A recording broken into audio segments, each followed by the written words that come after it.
यदि आप airports exam देने वाले हो और फिजिक्स में टॉप स्कोर लाना चाहते हो तो फिजिक्स के लास्ट 5 ईयर के पीवाईक्यू क्वेश्चन मिस नहीं कर सकते। इसके लिए मैंने तैयार की एक ऐसी पीडीएफ जिसमें फिजिक्स के लास्ट 5 ईयर के memory based question with top solution Hindi और इंग्लिश लैंग्वेज में प्रोवाइड कर दिए गए हैं। इसीलिए शुरू से लेकर लास्ट तक वीडियो को जरूर देखना और यदि वीडियो पसंद आता है तो एक सब्सक्राइब जरूर करना। जैसे ही एक सब्सक्राइब का टारगेट कंप्लीट होता है वैसे ये पीडीएफ आपको बिल्कुल free of cost Telegram channel Dharmaram physics, जिसका लिंक डिस्क्रिप्शन में दे दिया है, वहां पर प्रोवाइड कर दी जाएगी। देखिए हर एक क्वेश्चन को हिंदी और इंग्लिश दोनों लैंग्वेज में प्रोवाइड किया है ताकि किसी भी स्टूडेंट को परेशानी नहीं हो और ये क्वेश्चन नोट नहीं करना पड़े, आपको इसका सॉल्यूशन नोट नहीं करना पड़े। इसीलिए हर क्वेश्चन का नीचे सॉल्यूशन भी प्रोवाइड कर दिया है। देखिए आज का पहला क्वेश्चन और क्वेश्चन नंबर 46 है, क्योंकि इससे पहले के पीछे के लेक्चर्स में कंप्लीट कर चुके हैं। यदि आपने वो वीडियोस नहीं देखे हैं तो प्लेलिस्ट में जाकर देख सकते हो। तो 46 नंबर क्वेश्चन है, यदि किसी निकाय की गतिज ऊर्जा उसके प्रारंभिक मान का 4 गुना हो जाती है तो इसका नया संवेग डेश क्या होगा। तो आपको नया संवेग बताना है। तो हम जानते हैं के बराबर क्या होता है, पी स्क्वायर बटा 2m, जहां के ई क्या होती है, के ई होती है गतिज ऊर्जा। तो संवेग p और गतिज ऊर्जा में संबंध क्या निकाल सकते हो, p बराबर आप लिख सकते हो √2m के ई। अब देखिए हमें कहा गया है कि गतिज ऊर्जा को क्या किया गया है, प्रारंभिक का 4 गुना कर दिया गया है, यानी कि गतिज ऊर्जा को 4 गुना कर दिया जाता है, यानी कि p समानुपाती हो जाएगा ना √m के ई है ना। तो गतिज ऊर्जा को आपको 4 गुना करना है, 4 टाइम्स करना है गतिज ऊर्जा को।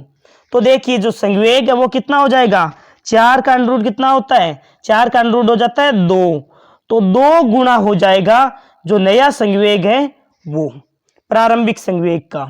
क्लियर है। तो 2 गुना हो जाएगा नया संवेग है वो प्रारंभिक संवेग का। ए ऑप्शन में दिया है प्रारंभिक मान का 3 गुना हो जाएगा, नहीं। बी ऑप्शन देखते हैं प्रारंभिक का 4 गुना, नहीं होगा।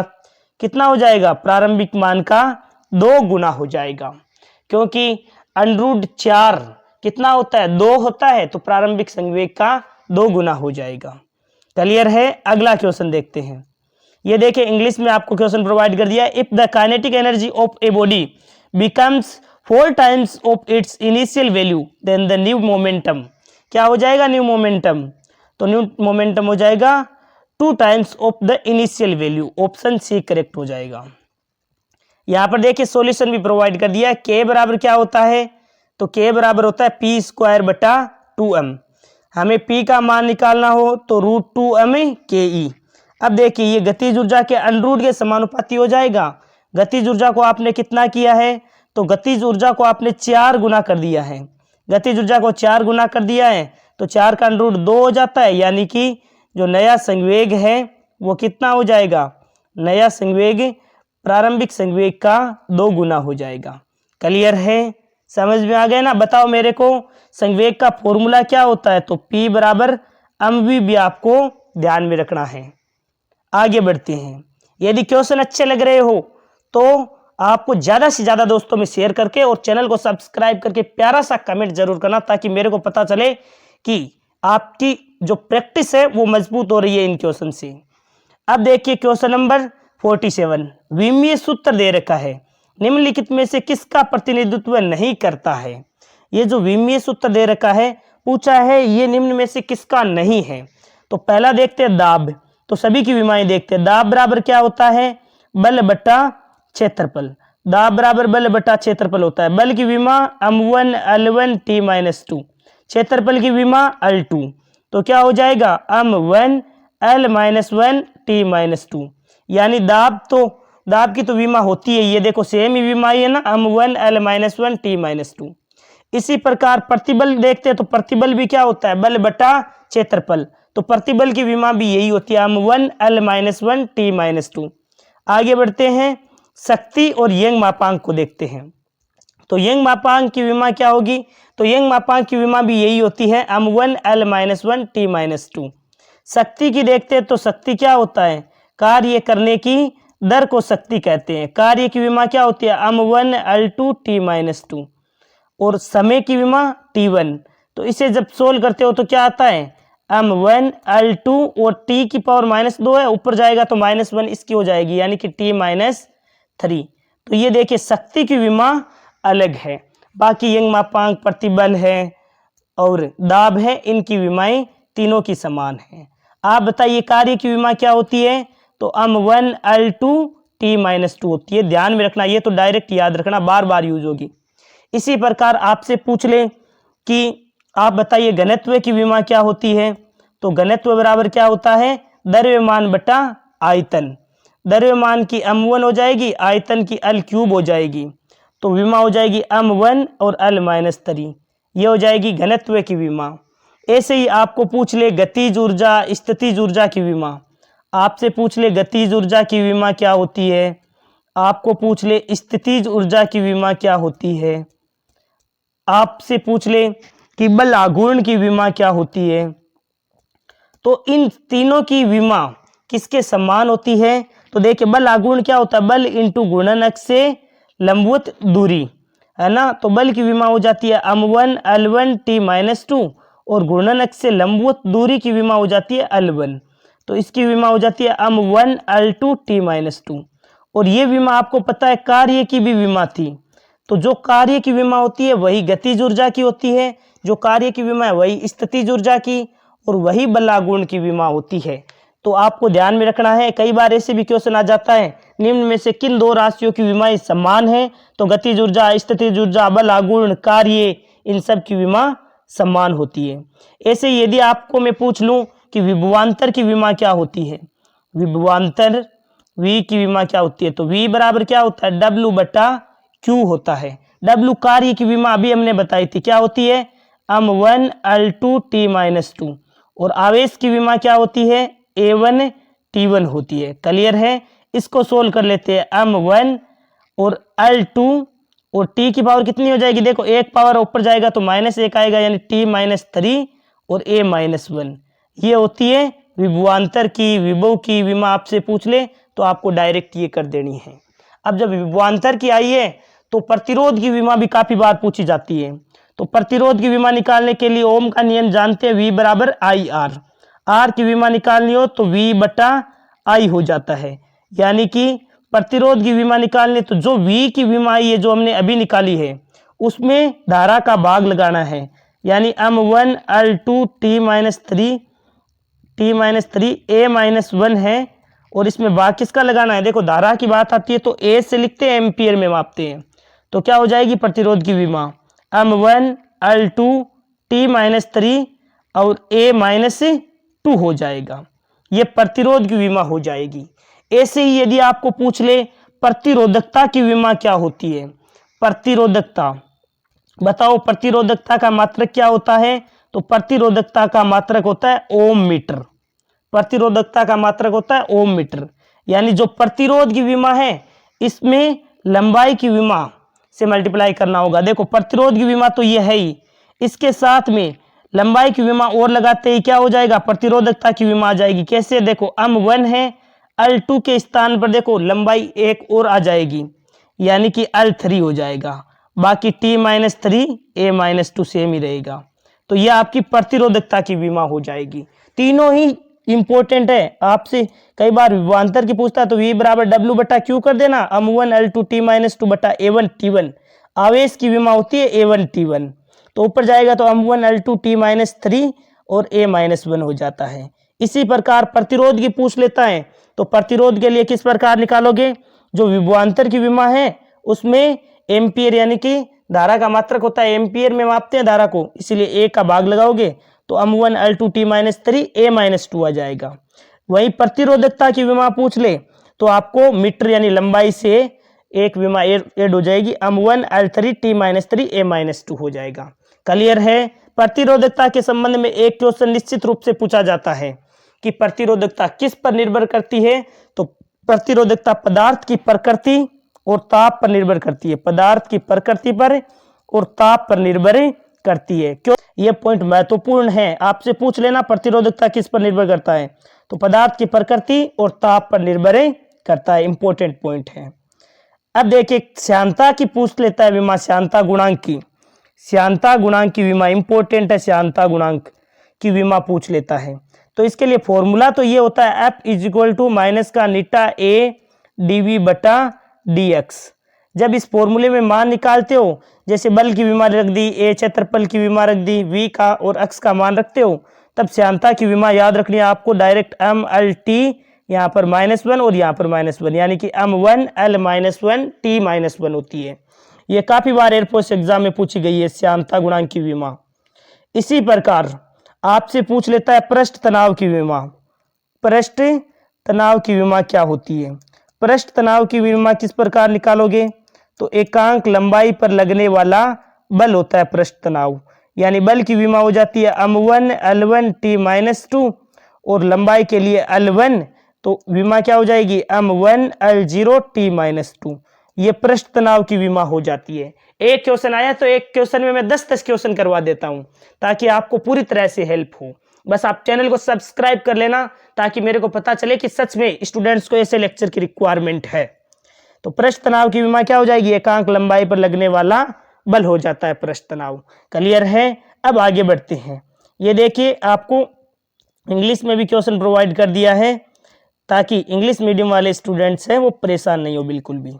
इसका राइट आंसर नीचे प्रोवाइड कर दिया है कि दाब, प्रतिबल, यंग मापांक तीनों का फॉर्मूला बल बटा क्षेत्रफल होता है, तो विमा M1 L -1 T -2 होगी। लेकिन शक्ति का फॉर्मूला कार्य करने की दर होता है M1 L2 T -3, इसकी विमा हो जाती है, इसीलिए राइट आंसर शक्ति हो जाएगा। अगला क्वेश्चन बेहतरीन क्वेश्चन है, टॉप से टॉप क्वेश्चन है। एक पतली गोलाकार चालन शैल पर Q का आवेश होता है, चालक के अंदर विभव में सर्वत्र स्थिर मान होता है, चालक के अंदर विद्युत क्षेत्र क्या होगा? आपको आवेशित चालक के भीतर विद्युत क्षेत्र कितना होता है? तो आपको पता है कि आवेशित जो चालक है उसके सतह पर आवेश होता है, उसके भीतर आवेश नहीं होता है, भीतर आवेश है वो नहीं होता है। जब भीतर आवेश ही नहीं होता तो चालक के भीतर विद्युत क्षेत्र का मान कितना होता है? तो आवेशित चालक के भीतर विद्युत क्षेत्र का मान भी 0 होता है। लेकिन ध्यान रखना विद्युत विभव का मान नियत रहता है। देखो इसमें तो क्वेश्चन ने दे दिया विद्युत विभव, तो विद्युत विभव का मान स्थिर होता है, यानी कि कहने का मतलब है जितना सतह पर होता है उतना का उतना ही अंदर विभव होता है। लेकिन चालक होता है आवेशित चालक, उसके भीतर विद्युत क्षेत्र नहीं होता है क्योंकि भीतर आवेश नहीं होता है। इसीलिए बताओ विद्युत क्षेत्र की तीव्रता कैसी राशि है?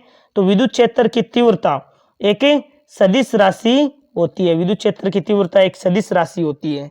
पूछ ले विद्युत क्षेत्र की तीव्रता का मात्रक, तो न्यूटन प्रति कूलाम भी याद रखना है आपको और वोल्ट प्रति मीटर भी आपको ध्यान में रखना है। दोनों के दोनों मात्रक ध्यान में रखने हैं। क्लियर है? यदि मैं पूछ लूं यदि किसी स्थान पर विद्युत क्षेत्र की तीव्रता E वेक्टर है तो उस स्थान पर लगने वाला बल क्या होगा?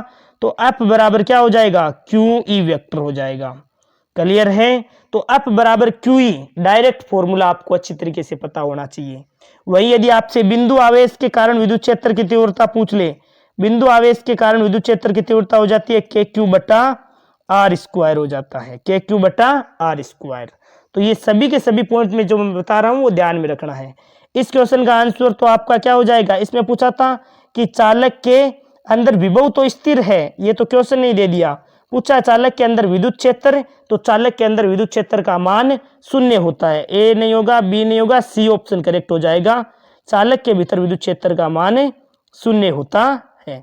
अगला क्वेश्चन, सबसे पहले ये क्वेश्चन इंग्लिश में भी प्रोवाइड कर दिया है, सी ऑप्शन इसका करेक्ट आंसर हो जाएगा। और यहाँ पर नीचे सॉल्यूशन भी प्रोवाइड कर दिया है कि किसी भी खोखले या ठोस चालक के अंदर विद्युत क्षेत्र हमेशा 0 होता है क्योंकि सारा आवेश उसके बाहरी सतह पर आ जाता है। इसीलिए विभव तो स्थिर होता है लेकिन विद्युत क्षेत्र का मान 0 होता है। क्लियर है? कैसे लग रहे हैं क्वेश्चन? यदि मजा आ रहा हो ना ऐसे क्वेश्चन करवाने में तो एक प्यारा सा कमेंट जरूर करना ताकि मैं नेक्स्ट वीडियो नेक्स्ट लेवल का प्रोवाइड करूं। क्वेश्चन नंबर 49, क्वेश्चन को पढ़ते हैं। पूछा गया है न्यूटन का गति का तीसरा नियम निम्नलिखित में से किस स्थिति में लागू होता है? कहने का मतलब है न्यूटन की गति का तीसरा नियम होता क्या है? तो न्यूटन की गति के तीसरे नियम को कहते हैं क्रिया प्रतिक्रिया का नियम। क्रिया प्रतिक्रिया का नियम कहने का मतलब है प्रत्येक क्रिया के सदैव समान तथा विपरीत दिशा में प्रतिक्रिया बल लगता है। यानी कि एक वस्तु दूसरी वस्तु पर बल लगाएगी ना, उतना ही दूसरी वस्तु भी पहली वस्तु पर बल लगाती है। देखिए, जब कोई व्यक्ति नाव से नदी के किनारे की ओर छलांग लगाता है तो नाव पीछे की ओर गति करती है। बिल्कुल, ये न्यूटन की गति के तरते नियम के कारण ही होता है। जब कोई नाविक होता है, कोई व्यक्ति होता है, वो नाव से नदी के किनारे की ओर छलांग लगाता है तो नाव पीछे की ओर होती है। क्लियर है? तो ए ऑप्शन ही करेक्ट हो जाएगा इसमें। इसके साथ ही आपको ध्यान में रखना है कि कई बार पूछ लेता है रॉकेट प्रणोदन, वो न्यूटन की गति के किस नियम पर आधारित होता है? तो वो भी न्यूटन की गति के तीसरे नियम पर ही आधारित होता है। अब तीसरा नियम में क्वेश्चन ने पूछा है तो मेरी रेस्पॉन्सिबिलिटी है कि मैं आपको जो पहला नियम है न्यूटन की गति का वो और द्वितीय नियम दोनों बताऊं। तो न्यूटन की गति का पहला नियम क्या होता है? न्यूटन की गति का प्रथम नियम होता है जड़त्व का नियम। यानी कोई भी वस्तु विराम अवस्था में है तो विराम अवस्था में रहेगी, गतिमान अवस्था में है तो गतिमान अवस्था में रहेगी, जब तक कि उस पर कोई बाह्य बल कार्यरत ना हो। जड़त्व किस पर निर्भर करता है? तो जड़त्व है वो द्रव्यमान पर निर्भर करता है। यानी कि जिस वस्तु का जितना ज्यादा द्रव्यमान होगा उसका जड़त्व भी उतना ही अधिक होता है। जैसे जनरल एग्जाम्पल है कि जैसे ट्रेन है, उसका द्रव्यमान बहुत अधिक है, इसका मतलब उसका जड़त्व भी अधिक है। आप उस पर की स्थिति में परिवर्तन नहीं कर सकते, यानी कि वो विराम में है और आप चाहो कि धक्का लगाकर स्टार्ट कर दो तो धक्का लगाकर स्टार्ट करना उसे संभव नहीं है। इसीलिए जिस वस्तु का द्रव्यमान अधिक होगा उसका जड़त्व भी अधिक होता है। ये पॉइंट आपको ध्यान में रखना होता है। इसी प्रकार न्यूटन की गति का द्वितीय नियम क्या होता है? तो द्वितीय नियम होता है संवेग में परिवर्तन की दर आरोपित बल के समानुपाती होता है। जब इसे सोल्व करते हो तो फॉर्मूला आता है F बराबर ma होता है। ये पॉइंट भी आपको ध्यान में रखना है। क्लियर है? यहाँ पर देखिए इंग्लिश में क्वेश्चन आपको प्रोवाइड कर दिया है, Newton's third law of motion applies to which of the following situations? तो ए ऑप्शन करेक्ट हो जाएगा। When a person jumps from the boat to the bank of the river the boat goes backwards, यानी boat पीछे की ओर हट जाती है। ये ऑप्शन करेक्ट हो जाएगा। यहाँ पर सॉल्यूशन भी प्रोवाइड कर दिया है ताकि जो स्टूडेंट पीडीएफ से पढ़ेंगे उन्हें बिल्कुल भी परेशानी नहीं होगी। जब कोई व्यक्ति नाव से नदी के किनारे की ओर छलांग लगाता है तो नाव पीछे की ओर जाती है। न्यूटन का तीसरा नियम कहता है कि हर क्रिया के बराबर और विपरीत प्रतिक्रिया बल लगता है। जब व्यक्ति आगे कूदता है तो वह नाव को पीछे की ओर धक्का देता है, वो प्रतिक्रिया हो जाता है जिससे नाव पीछे चली जाती है। क्लियर है? अगला क्वेश्चन 50 नंबर क्वेश्चन, किसी वस्तु का आभासी व विवर्धित प्रतिबिंब प्राप्त किया जा सकता है। विवर्धित का मतलब आवर्धित बड़ा प्रतिबिंब, आभासी होना चाहिए और बड़ा प्रतिबिंब कौन से दर्पण के द्वारा या लेंस के द्वारा बनता है? तो देखिए आभासी और बड़ा प्रतिबिंब हमने पढ़ रखा है। देखो उत्तल दर्पण बनाता तो है लेकिन आभासी बनाता है, लेकिन छोटा प्रतिबिंब बनाता है। इसीलिए तो इसका यूज हम किस में करते हैं? इसका यूज हम करते हैं गाड़ी के पश्च दर्पण में। ये रहा अवतल दर्पण। अवतल दर्पण किस प्रकार होता है? देखो ये देखिए गोलीय दर्पण दो प्रकार के होते हैं, अवतल दर्पण, उत्तल दर्पण। तो देखिए अवतल दर्पण वो दर्पण होता है जिसका परावर्तक पृष्ठ अंदर की ओर वक्रित होता है। जैसे ये अवतल दर्पण है। ये क्या है? अवतल दर्पण, जिसका जो परावर्तक पृष्ठ है वो अंदर की ओर दशा रहता है। इस परावर्तक पृष्ठ का मध्य बिंदु होता है, इसे कह देते हैं ध्रुव P कह देते हैं। और ये जिस गोले का भाग है, ये जिस भी गोले का भाग है उसके केंद्र को कह देते हैं वक्रता केंद्र C कह देते हैं। क्लियर है? वक्रता केंद्र C कह देते हैं। और वक्रता केंद्र C और ध्रुव P के मध्य की जो दूरी है इसे कह देते हैं वक्रता त्रिज्या R कह देते हैं। क्लियर है? और वक्रता केंद्र C और P से गुजरने वाला ये काल्पनिक अक्ष है, इसे कह देते हैं, जो काल्पनिक रेखा है जो ध्रुव P और वक्रता केंद्र C से गुजर रही है, इसे कह देते हैं मुख्य अक्ष। इसे क्या कह देते हैं? मुख्य अक्ष। और मुख्य अक्ष के समांतर आने वाली प्रकाश की किरण परावर्तन के पश्चात जिस बिंदु से होकर गुजरती है और उस बिंदु को कह देते हैं हम मुख्य फोकस अप कह देते हैं। अब देखिए जो मुख्य फोकस अप है वो हमेशा C और P का मध्य बिंदु होता है, यानी कि F यहाँ पर है। अब देखिए हमने इसके द्वारा प्रतिबिंब निर्माण सीख रखा है, तो इसकी एक कंडीशन ऐसी होती है, जैसे वस्तु जब रखी होती है ना अप और P के मध्य, अप और P के मध्य यहाँ पर वस्तु रखी हुई है, तो देखो प्रतिबिंब कहाँ बनता है, एक तो जो कोण आई परावर्तित होगी वो वापस से कोण आई और कोण आर बराबर होता है ध्रुव परावर्तित करवा दीजिए। दूसरी किरण आप सी वाली सी से गुजार दीजिए, जो सी से आती है वो पुनः सी वाले मार्ग पर ही वापस लौटती है। तो प्रतिबिंब यहाँ तो आगे बनेगा नहीं, प्रतिबिंब बनेगा दर्पण के पीछे। कैसा प्रतिबिंब बनेगा, तो दर्पण के पीछे बनेगा आभासी, सीधा और बड़ा प्रतिबिंब बनेगा। क्लियर है। तो जब वस्तु कहाँ रखी होती है, ध्रुव P और मुख्य फोकस F, P व F के मध्य रखी होती है अवतल दर्पण में, तब आपका एकमात्र कंडीशन है जब आपका प्रतिबिंब कैसा बनता है, प्रतिबिंब आभासी बनता है और बड़ा यानी कि आवर्धित प्रतिबिंब बनता है। तो ऑप्शन सी करेक्ट हो जाएगा। बाकी अवतल दर्पण में आभासी प्रतिबिंब नहीं बनता है, केवल इसी कंडीशन में आभासी और बड़ा प्रतिबिंब बनता है। बनता तो उत्तल दर्पण में भी आभासी प्रतिबिंब बनता है, लेकिन उसमें छोटा प्रतिबिंब बनता है। तो इसका ऑप्शन कितना हो जाएगा, ऑप्शन हो जाएगा सी अवतल दर्पण द्वारा। क्लियर है। ये देखिए नीचे मैंने सॉल्यूशन भी प्रोवाइड कर दिया। आभासी प्रतिबिंब का मतलब होता है प्रतिबिंब पर्दे पर प्राप्त न किया जा सके, सीधा बनता है। और आवर्धित का मतलब जो आकार में बहुत बड़ा हो। जब किसी वस्तु का अवतल दर्पण के ध्रुव P और F के मध्य बहुत पास रखा जाता है तो दर्पण के पीछे उसका एक आभासी, सीधा और बहुत बड़ा आवर्धित प्रतिबिंब बनता है। तो इसका ऑप्शन कौन सा हो जाएगा, ऑप्शन सी करेक्ट हो जाएगा। क्लियर है। तो 50 क्वेश्चन हमने धीरे धीरे कंप्लीट कर लिए हैं। यदि आप चाहते हो कि इस सीरीज को कंटिन्यू रखना है तो आप प्यारा सा कमेंट और एक सब्सक्राइब करके और मेरे को शानदार सा कमेंट करके बता देना कि sir next video next level का प्रोवाइड कीजिए। बाकी लगातार प्रैक्टिस करते रहिए ताकि आपकी प्रैक्टिस इतनी हो जाए कि एग्जाम में आपको बिल्कुल भी घबराना नहीं पड़े। Thank you very much for a nice day to all of you. Thank you very much.